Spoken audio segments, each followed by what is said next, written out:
Hi, வணக்கம். இது உங்கள் பிரீத்தி டாக்கீஸ்.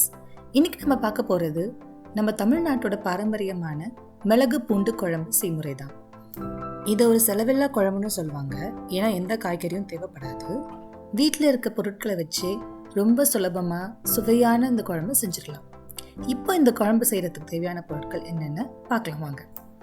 2 டீஸ்பூன் மிளகு, 1 டீஸ்பூன் சீரகம், அரை டீஸ்பூன் வெந்தயம், 1 டீஸ்பூன் பச்சரிசி, 1 டேபிள் ஸ்பூன் துவரம்பருப்பு, 5 பெரிய பூண்டு, உங்ககிட்ட சின்ன பூண்டாக இருந்துச்சுன்னா ஒரு 8லேருந்து 10 வரைக்கும் எடுத்துக்கலாம், 1 காய்ந்த மிளகாய், 2 டேபிள் ஸ்பூன் தனியா, அதாவது நம்ம மல்லி விதை. இது கூட ஒரு பெரிய எலுமிச்சை அளவுக்கு இருக்கிற புளியை எடுத்து அரை கப் தண்ணியில் ஊற வச்சு கரைச்சி எடுத்துக்கோங்க. அப்படி இல்லைன்னா 2 டேபிள் ஸ்பூன் புளி பேஸ்ட்டு அரை கப் தண்ணியில் கலந்து வச்சுக்கோங்க. இது தவிர ஒரு டீஸ்பூன் வெல்லம் இல்லைன்னா சர்க்கரை தேவைப்படும். அதை நான் இங்கே காட்ட மறந்துட்டேன். இந்த வீடியோட டிஸ்கிரிப்ஷன் பாக்ஸில் தேவையான பொருட்களை பற்றி விவரமாக சொல்லியிருக்கேன். அங்கே போய் ஒரு தடவை செக் பண்ணிக்கோங்க. இப்போ இந்த குழம்பு எப்படி செய்கிறதுன்னு பார்க்கலாம் வாங்க. இப்போ நம்ம எடுத்துருக்க பொருட்களை நம்ம வறுக்க போகிறோம். அதனால அதுக்கு ஒரு வாணலி எடுத்துக்கலாம். இதில் 1 டீஸ்பூன் நல்லெண்ணெய் விட்டுக்கோங்க. எண்ணெய் கொஞ்சம் லைட்டாக சூடாகட்டும். இது சூடானதுக்கப்புறமா நம்ம முதல்ல மல்லி விதையை தான் போட்டு வறுக்க போகிறோம். இதை நல்லா செவக்க வறுத்து எடுத்துக்கணும்.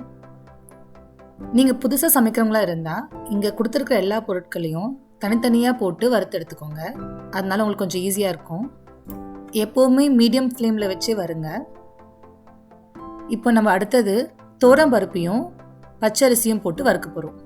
இது நல்லா பொரிஞ்சு வரணும். அது வரைக்கும் நல்லா வறுத்து எடுத்துக்கோங்க.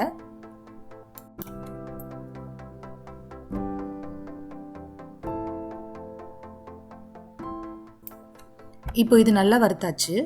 நம்ம அடுத்தது இப்போது சேர்க்க போகிறது என்னென்னா மிளகு, சீரகம், வெந்தயம். இந்த 3 நீங்கள் ஒன்றாவே போட்டுடலாம். போட்டுட்டு மீடியம் ஃப்ளேமில் வச்சு நல்லா கொஞ்சம் வறுத்து எடுத்துக்கோங்க. இப்போ உங்கள் வீடே கமகமன்னு இருக்கும். அடுத்தது பூண்டையும் இந்த மிளகாயும் போட்டு வறுத்துடலாம்.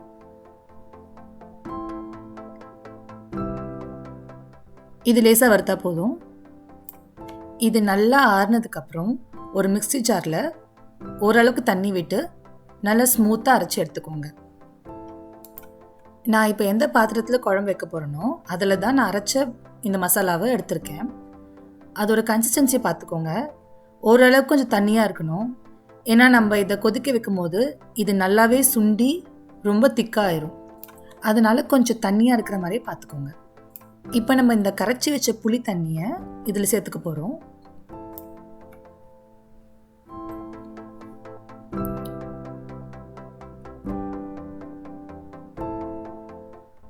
புளி தண்ணியை சேர்த்ததுக்கு அப்புறமா இதை நல்லா கலந்து விட்டுக்கோங்க.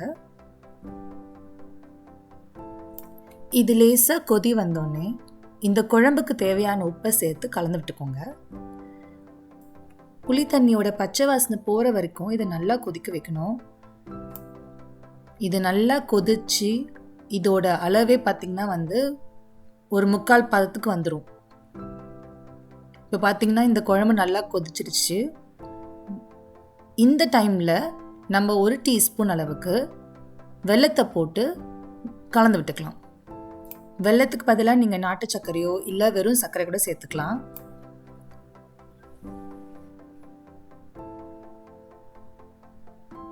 இப்போ கடைசியாக நம்ம இந்த குழம்புல ஒரு டேபிள் ஸ்பூன் அளவுக்கு நல்லெண்ணெயை விட போகிறோம். இதை கண்டிப்பாக சேருங்க. ஏன்னா இந்த எண்ணெய் தான் இந்த குழம்போட மற்ற பொருட்களோட காரத்தை எல்லாத்தையும் சமப்படுத்தி விடும். அதனால் கண்டிப்பாக சேர்த்துக்கோங்க. இப்போ நீங்கள் ஸ்டவ் ஆஃப் பண்ணிவிட்டு இந்த குழம்பு ஒரு மூடி போட்டு வச்சுருங்க. ஒரு 15 to 30 மினிட்ஸ் கழித்து நீங்கள் இந்த குழம்பு சாப்பிட்றதுக்கு எடுத்துக்கலாம். இப்போ நம்மளோட பாரம்பரியமான மிளகு பூண்டு குழம்பு ரெடி. சூடான வடித்த சாதத்தில் இந்த குழம்பை விட்டு அது மேலே 1 ஸ்பூன் நெய்யோ இல்லை 1 ஸ்பூன் நல்லெண்ணெயோ விட்டு பிசைஞ்சு சாப்பிட்டிங்கன்னா இதை விட அமிர்தம் வேறு எதுவுமே கிடையாதுங்க. உங்கள் வீட்டில் இதை கண்டிப்பாக செஞ்சு பாருங்கள். எல்லாருக்கும் ரொம்ப பிடிக்கும். இந்த வீடியோ உங்களுக்கு பிடிச்சிருந்தா ஒரு லைக் போடுங்க. உங்கள் ஃபீட்பேக்கை கமெண்ட்ஸில் சொல்லுங்கள், ஷேர் பண்ணுங்கள், எங்கள் சேனலுக்கு சப்ஸ்கிரைப் பண்ணுங்கள். இதே மாதிரி ஒரு சூப்பரான ரெசிபியோட உங்களை நான் சீக்கிரம் மீட் பண்ணுறேன். Stay tuned and bye from Preeti.